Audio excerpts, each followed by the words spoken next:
half the guys that are like, oh, you're into women too. Do you want to have a threesome?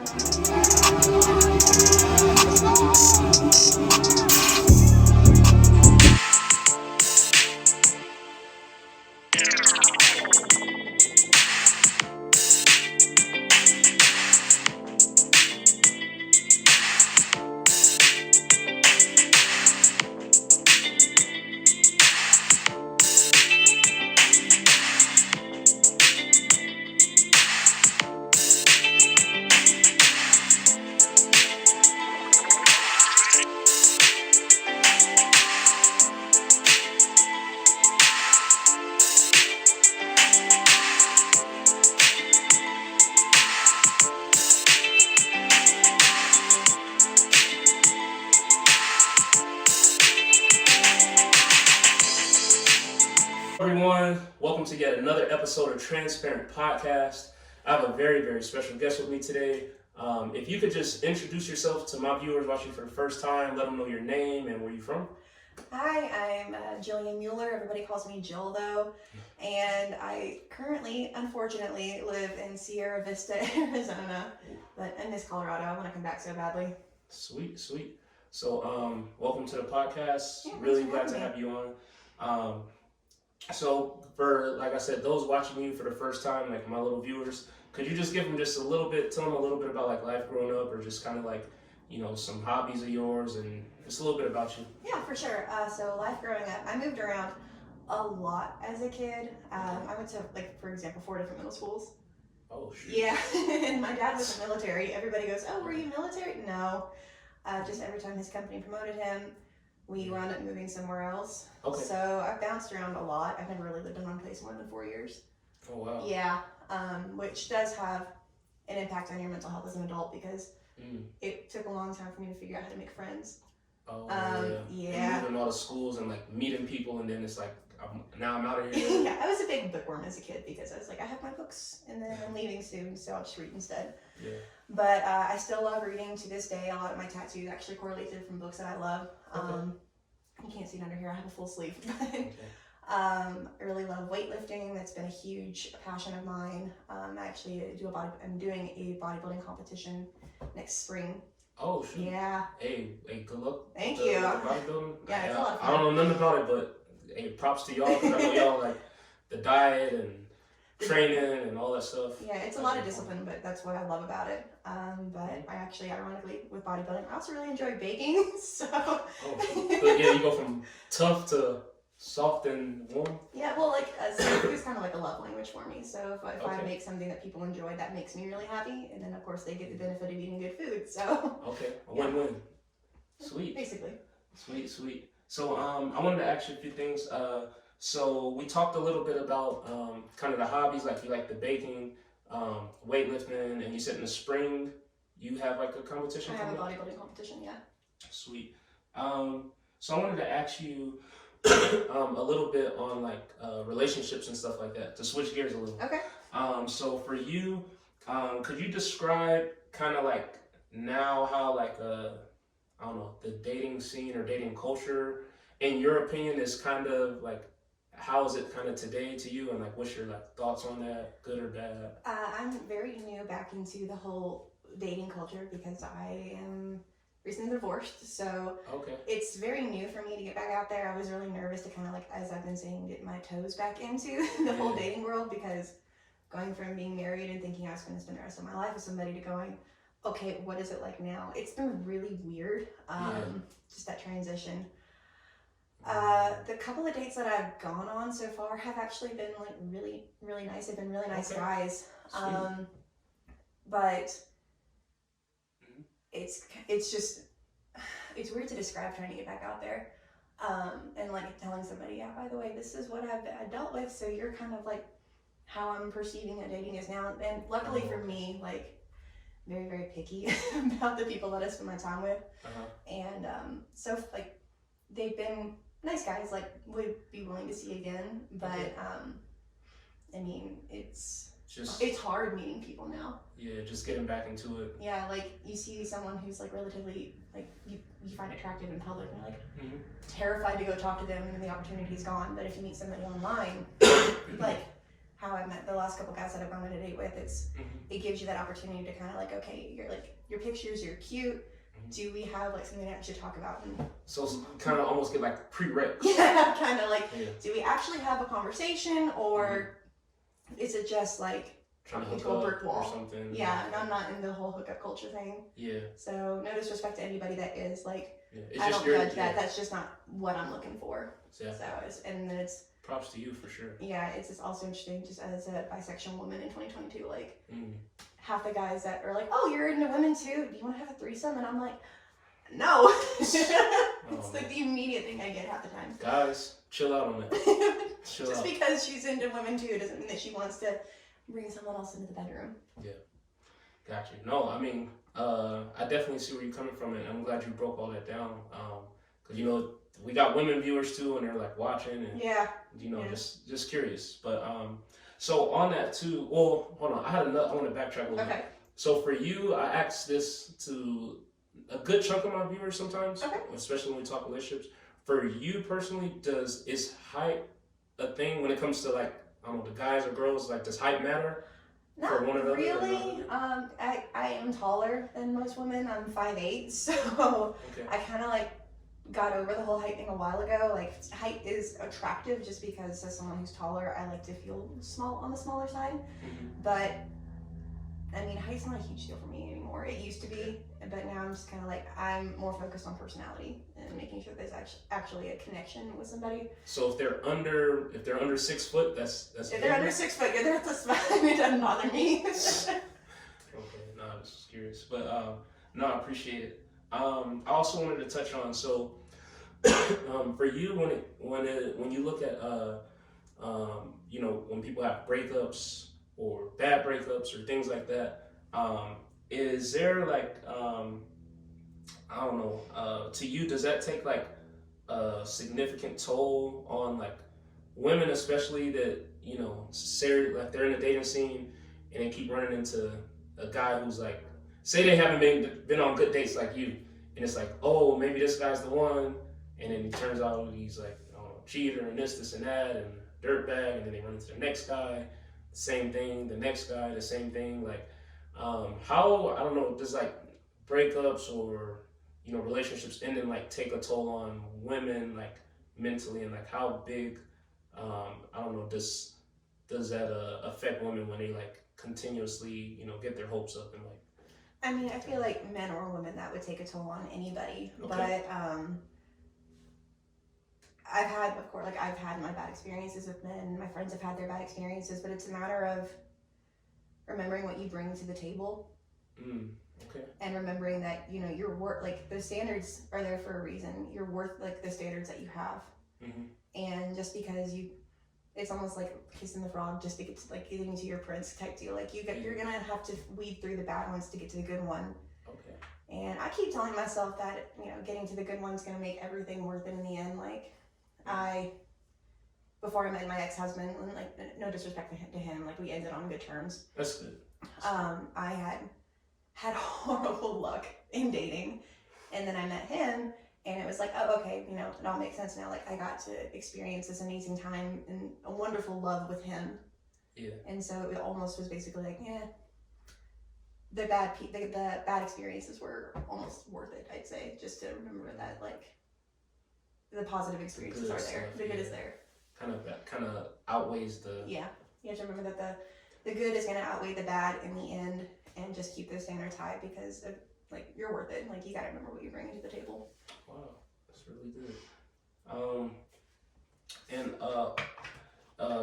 going off of that, when it comes just in general to like mental health for women specifically, could you just could you just touch on for you why you feel mental health, especially for women, like is important, and also your thoughts on, you know, like, I don't know, women who could be, I don't know, dealing with just a variety of things, you know, pregnancy and things like that. I've talked to women before who dealt with, you know, like with the weight gain and things like that.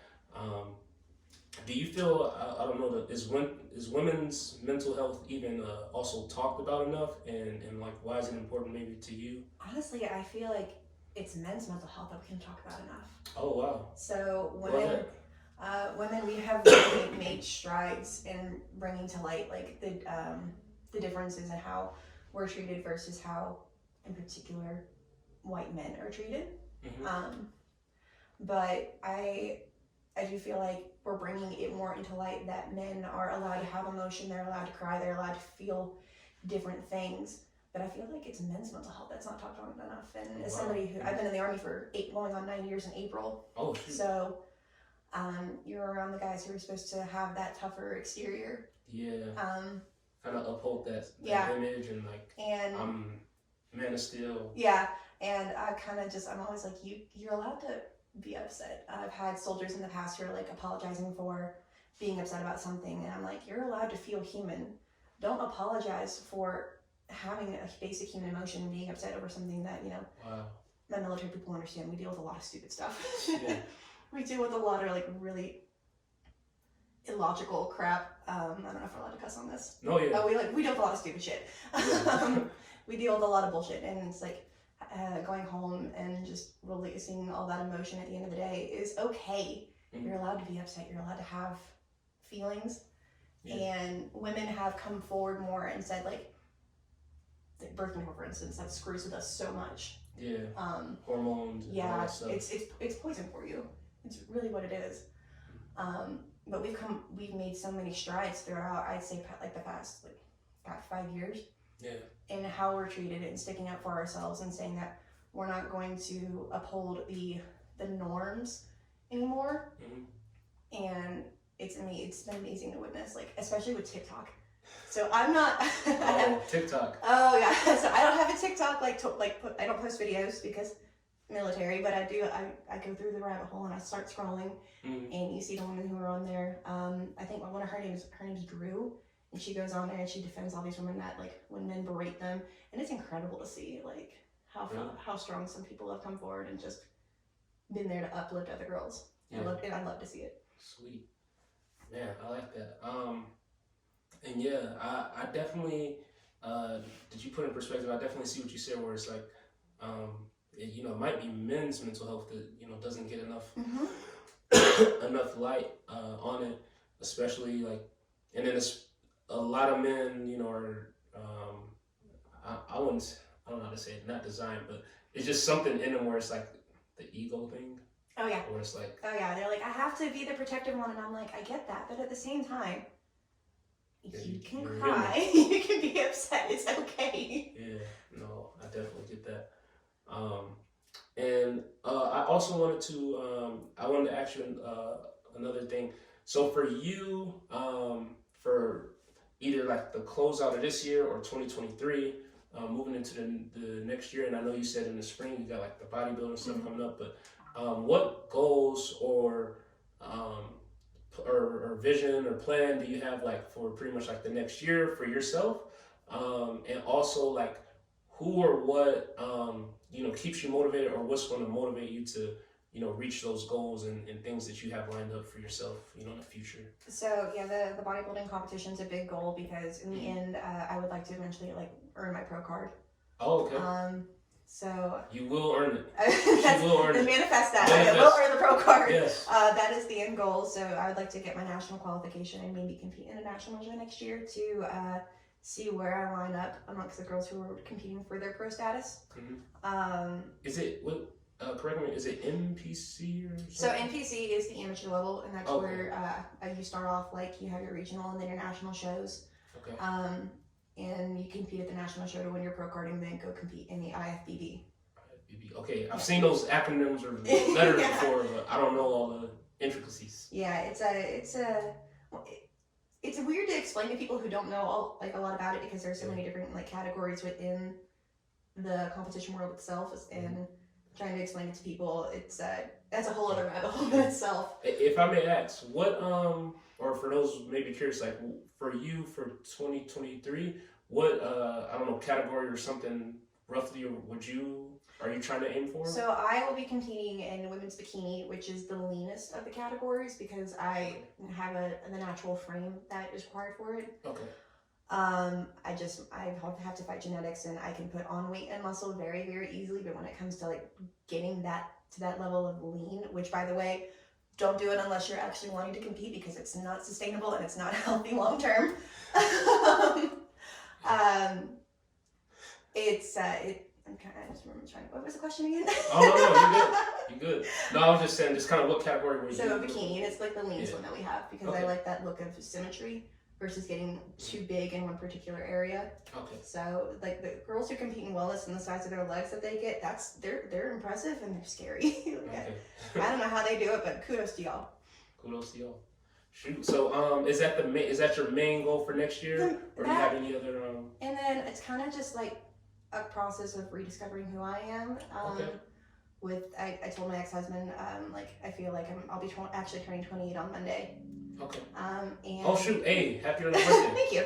I feel like I'm kind of just like learning more about like who I truly am. Yeah. I'm almost 28 years old, and you've got these girls who are in their younger 20s who have already kind of figured life out, and I'm like, I want to get to that point because like they seem so content and so happy with who they are internally, and I just want to learn what that feels like. So I kind of called it chasing what sets my soul on fire. Okay. And just that process of self-discovery again. Love that. Sweet. Man, I'm really glad he's able to share that with us, and the viewers are going to love this. So really appreciate that, and definitely good luck for the competition in the spring and all the prep. Hopefully everything is pretty smooth. I know it'll probably be some days or where you feel like training or don't or eating or I don't know, but it's a lot of discipline, which is what I like about it the most. That's good. Well, hey, we support you. Thank you. I appreciate it. We support you for sure. And lastly, if anyone out there wants to check you out, follow you, like see what's going on, do you have any things you want to shout out or not really?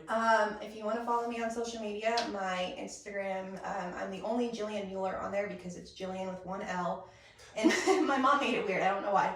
And the username is swole__bear. Okay. That's an old nickname. But it's stuck throughout the years. But that's like the primary social media that I use. So if anybody wants to follow or watch the prep journey, because I do kind of post about like my check-ins and how I'm feeling each week. Oh, sweet. Yeah.